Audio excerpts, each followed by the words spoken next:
All right, so here we go. We're setting up Windows 10 for the first time ever. No, we're not in Syria, Taiwan, Togo, Tonga, Ukraine, UAE, United Kingdom. We're in the United States of America, so let's go ahead and select that. Why does this matter? Usually it has to do with the keyboard language and whatnot that gets set up on the on Microsoft. So there you go. So we click yes. This is just a moment. Let's see how moment is it. All right, is this the right keyboard layout? Yeah, I'm sticking with the United States keyboard layout. There are a couple of different keyboard layouts for people.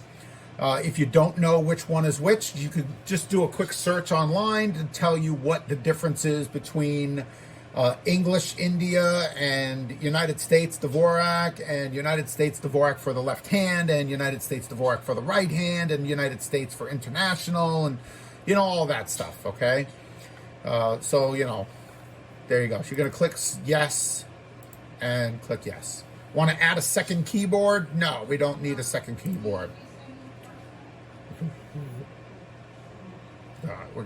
Now we have some important setup to do, okay? So we'll pause the video while we figure out what's next. Okay, it took about 12 seconds for this screen to pop up. I paused the video thinking it was gonna be longer. Silly me for thinking that this was like Windows XP, Windows 98, or even Windows 7. So you could scroll down, you could read all of this if you are really that crazy. It's just basically all the legal mumbo jumbo, basically saying that you can no longer sue them, and if you don't want the program, you're not getting any money back, kind of like with that big lawsuit that happened many years ago. So anyway, we're going to click accept, because if you click deny, then you're done. You can't play, you can't use, you can't turn on, you can't boot up, you can't do anything. You could switch operating systems, but that's it. Let's add your account. Access your apps, files, and services across your device with your Microsoft account. I don't have a Microsoft account. I don't know what I'm supposed to do here. So I could create an account, or I could learn more. Let me learn more, because I don't know what you're talking about.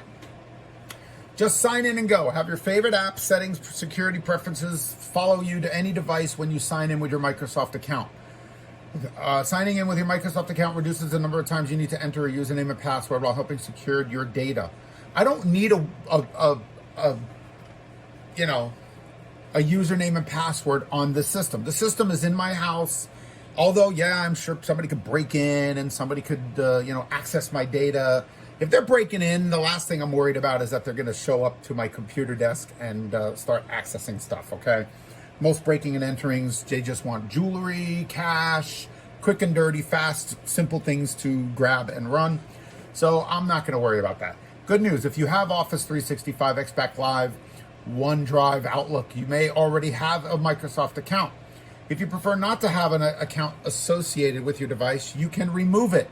Finish going through Windows Setup, then click the Start button, go to Settings, Account, Your Info, sign in with a local account instead. Now, do you need a Microsoft account? I don't know. So I'm going to pause this video and find out.